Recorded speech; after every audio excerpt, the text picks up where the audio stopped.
নমস্কার,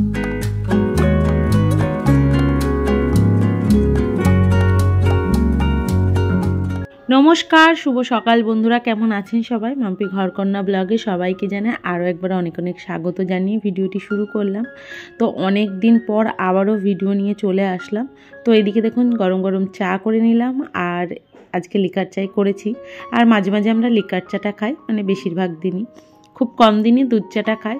তো এদিকে দেখুন চা তো হয়ে গেছে, চাটা এখন দিদাকে দিয়ে আসবো। দিদা যেহেতু আমাদের বাড়িতে রয়েছে, আর এই যে দিদাকে এখন চাটা দিয়ে দিচ্ছি। আর অনেক দিন পর যেহেতু ভিডিওটা এডিট করছি, মানে অনেক দিন হয়ে গেছে এই ভিডিওটা, গত 15 দিনের বেশি হয়ে গেল ভিডিও আমি করতেও পারিনি, দিতেও পারিনি। যা ভিডিও রয়েছে সেগুলো এখন আমি একটা একটা করে পোস্ট করব। তো সেই জন্য একটা একটা করে এডিট করছি, যতটুকু পারছি আপনাদের সাথে শেয়ার করছি। আর ভিডিও কেন দিতে পারিনি সেটাও অবশ্য আপনাদেরকে জানাবোই, অবশ্যই জানাবো। তো যাই হোক, এদিকে দেখুন ভাত বসিয়ে দিয়েছি, চালটাও ধুয়ে নিচ্ছি। আর সকাল সকাল তো রান্না করেই নিই, আপনারা জানবেন। তো এদিকে ভাতটা তো হচ্ছে, মানে ভাতটা জল বসিয়েছি, চালটা ধুয়ে দিয়ে দেবো। আর দেখি কি রান্নাবান্না করা যায়। আর যেহেতু অনেক দিনকার ভিডিও আমার না একদমই মনে নেই, তো যাক এডিট করার সময় মনে পড়ছে একটু একটু করে। তো এদিকে দেখুন একটা আলু আর দুটো উচ্ছে সিদ্ধ দিয়ে দিলাম সকালের জন্য। যেহেতু দিদার সুগার রয়েছে, তো বললো কি আমাকে উচ্ছে ভেজে দিস বা সিদ্ধ দিস। আর আমার উচ্ছে সিদ্ধ খেতেও ভালো লাগে, জানেন তো, উচ্ছেটা আমার এমনিও ভালো লাগে। আর এই যে কদিন আগে লাউ নিয়ে এসেছিলাম, সেটা তো ছিলই ফ্রিজের মধ্যে, তো সেটা বার করে নিলাম। আজকে লাউর তরকারি করব। আর এইভাবে ডাইরেক্ট কাটবো না দেখেই ওইখান দিয়ে একটুখানি কেটে নিয়েছিলাম। তো যাক এখন লাউটা কেটে নিয়ে তারপরে তরকারি করবো। আর লাউ খেতে আমার বেশ ভালো লাগে, আর এই গরমের সময় লাউ খাওয়া খুব ভালো, শরীর ঠান্ডা রাখে। তো আজকে লাউয়ের তরকারি করব। এর আগের দিন লাউ দিয়ে ডাল করেছিলাম, তো সেদিনও ভালো লাগছিল লাউ ডাল খেতে। তো এই দেখুন চিংড়ি মাছ হলে তো বেশ ভালো হয়, তো চিংড়ি মাছ তো নেই, তো ভাবলাম কি শুধুই লাউ দিয়ে তরকারি করি, আর সকালবেলার খাওয়াটাও হয়ে যাবে। আর সকাল সকাল একটু রান্নাবান্না সেরে নিলে কী হয় বলুন তো, পরে গিয়ে না একটু রেস্ট পাওয়া যায় অনেকটা সময় ধরে। ওই গরমের মধ্যে রান্না করতে ইচ্ছা করে না, আর আমার তো এমনিই বেলা করে রান্না করতে ভালোই লাগে না, আপনারা তো জানেনই। তো এদিকে দেখুন লাউটা কেটে নিই। আর এই ভিডিওটা একটু ছোট হয়েছে, কিন্তু যতটুকু আমি ভিডিও বানিয়েছি ততটুকুই আপনাদের সাথে শেয়ার করছি। আর কি বলুন তো, ভিডিও আমি দিতে পারছিলাম না এই কারণেই, একটু মানে পার্সোনাল প্রবলেম ছিল। আর একটা সাংসারিক মানুষ হলে যা হয়, চারিদিকে নানান চিন্তা। আর এদিকে দেখুন আমি ছুরি দিয়ে না খুব ভালোভাবে আমি সবজি কাটতে পারি, সেই জন্য ছুরি দিয়ে দেখুন কত সুন্দর লাউগুলো একদম সেম মাপেই কাটা হয়েছে। আর কেন আমি ভিডিও দেব না বা দিচ্ছি না সেটাও আপনাদেরকে বলবো পরের ভিডিওতে।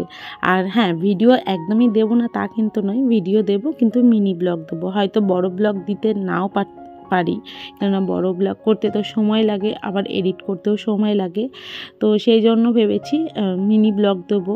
আর আমার এই কদিনে না একদম ভিউজ কমে গেছে, যেহেতু আমি দিচ্ছি না, ওয়াচ টাইমও কমে গেছে। এমনিতে ওয়াচ টাইম আমার বেশি হয়ও নি, তো কি তবুও মনের একটা আনন্দ ছিল যে প্রতিদিন ভিডিও দেব, কিন্তু কিছু প্রবলেমের জন্য দিতে পারছি না। দেখুন এটা হলো আমার মানে কি বলবো, পার্ট টাইম কাজ। আর সংসারটা আগে, যেহেতু আমার সংসারের সব দিক আমাকেই সামলাতে হয় আর আমাকেই সব কিছু করতে হয়, তো সেই জন্য আগে সংসারটা সামলে তারপরে আমাকে যে কোনো কাজ করতে হয়। আর দেখুন কি বলুন তো, এখন যা পরিস্থিতি হয়েছে যে একটা মানুষ ইনকাম করবে আর তার ভরসায় আরও 3 জন মানুষ থাকবে সংসারে, তাহলে জানেন তো খুব কষ্ট হয় আর খুব চাপ হয়ে যায়। একটা মানুষের ওপর না নির্ভর করে সবসময় থাকা যায় না। আর যেহেতু ছেলে মেয়ে বড় হচ্ছে, মানে আমার 2 ছেলেরা বড় হচ্ছে, ওদেরও একটা খরচা বাড়ছে, সব কিছুই, খাওয়া দাওয়া, জামা কাপড়, পড়াশোনা, মানে A to Z আপনারা তো বুঝতেই পারছেন। তো সেই দিকেও না খুব সমস্যা হচ্ছে, কেননা দেখবেন মন যদি ভালো থাকে, মানে সাংসারিক দিকে থেকে যদি কোনো প্রবলেম না আসে, তাহলে দেখবেন সব কিছুই ভালো লাগে। আর যদি টাকা পয়সার প্রবলেম হয়, তাহলে দেখবেন কোনো কিছুই ঠিক থাকে না, না সংসারের কোনো কিছু ঠিক থাকে না, নিজের মন ভালো থাকে। সেই জন্য জীবনে টাকা পয়সাটাও যেমন জরুরি, তেমনি মনের শান্তিটাও জরুরি। মনে শান্তি রাখতে হবে। তাতে আমি যে প্রতিদিন মাছ মাংস ডিম খেতে হবে এমনটাও নয়, কিন্তু ভালো মন্দ খেতে হবে তাও কিন্তু নয়। হ্যাঁ, যখন যেমন তখন সেমনভাবেই চলতে হবে, কিন্তু সেটা স্বাভাবিক ঠিকভাবেই যেন আমরা চলতে পারি, যাতে দিনটা ভালোভাবে কেটে গেলেই হলো। আর যে দিনগুলো চলে যাচ্ছে সেই দিনগুলো খুব ভালোভাবেই যাচ্ছে। সামনের যে দিনগুলো আসছে জানি না তাতে কি আসবে, ভালো না খারাপ না মন্দ, যেটাই আসুক সেটাকে যেন আমরা ভালোভাবেই মেনে নিয়ে চলতে পারি। আর এদিকে দেখুন আমার তো রান্নাবান্না হয়ে গেছে, মোটামুটি রান্না হয়ে গেছে। তো এদিকে সংসারে যে কাজগুলো থাকে সেগুলো তো করতেই হবে। আর সোনা দেখুন বসে রয়েছে।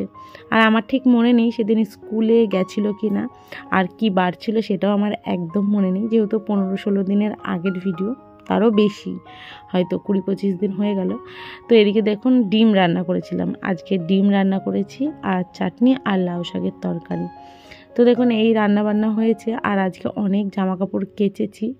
আর এদিকে দেখুন দিদারও জামা কাপড় কিছু ছিল, সেগুলো কেচে ধুয়ে দিয়েছি ভালো করে। দিদাও বলছে কদিন পর চলে যাবে, আমি বলেছি থাকতে, কিন্তু থাকবে না। আর এত মানে রোদ উঠেছে, গরমে আর থাকা যাচ্ছে না। তো সেই জন্য জামা কাপড়গুলো তাড়াতাড়ি করে তুলে রেখে স্নান করবো, স্নান করে পুজো টুজো দিতে হবে। তো যাক, স্নান করার আগে ভাবলাম কি যে আমি সমস্ত কাজগুলো সেরে নিয়ে তারপরে স্নান করব। আর এরকম ঘরের বিছানার চাদরটা তো তুলে কেচে দিয়েছি, এখন বিছানার চাদরটাও পেতে নিচ্ছি, কেননা এখন যদি না পাতি না পরে আর পাতা হবে না। পরে বলতে ওই আমি স্নান করে এসে পুজো টুজো দিয়ে ওদেরকে খেতে দেবো, খেয়ে উঠে বাবু আর সোনা এসে সেই বিছানার ওপর উঠে পড়বে। তখন ওই কোনো রকম বিছানার চাদরটা হয়তো পাতবে কি পাতবে না, বলবে একটু শোবো। আর এই যেহেতু গরম চলে এসেছে, এই ঘরে আর অত শোয়া হবে না, শুলে ওই ঘরেই আমরা শোবো। কেননা গরমকালে না এই ঘরে একদম থাকা যায় না, বড্ড গরম লাগে জানেন তো। সেই জন্য ভেবেছি এই ঘরটাই গরমকালে ওই রাতেই শোবো, দিনের বেলায় ওই ঘরেই থাকবো। আর আমরা গরমকালে দিনের বেলায় ছোটো ঘরটাই থাকি, ওই ঘরটা বেশ ঠান্ডা, দক্ষিণের হাওয়া আসে তো এই জন্য ঠান্ডা থাকে। আর গরম লাগলে তো সব জায়গায় লাগবে। আর তখন চলছিল কীর্তন, সেই কীর্তনে গিয়েছিলাম। এর আগের ভিডিওতে হয়তো দিয়েছি কি দিইনি মনে নেই, আপনাদেরকে বলেছি যে আমাদের বাড়ির কাছে কীর্তন হচ্ছে, নাম কীর্তন। তো সেখানেই গেছিলাম গান শুনতে সন্ধেবেলায়। তো ভিডিওটা কেমন লাগলো অবশ্যই লাইক কমেন্ট শেয়ারে জানাবেন, আর ভালো লাগলে অবশ্যই চ্যানেলটা সাবস্ক্রাইব করবেন। তো দেখুন এখানে অনেকক্ষণ ছিলাম, সন্ধে প্রায় 8টা-9টা অবধি ছিলাম। তারপরে বাড়ি এসে রাতের খাবার বানিয়েছি, দিদাকে খেতে দিয়েছি, আমরাও খেয়েছি। খেয়ে ঘুমিয়ে পড়েছিলাম, যেহেতু বাবু সোনা সকালে স্কুলে যায়।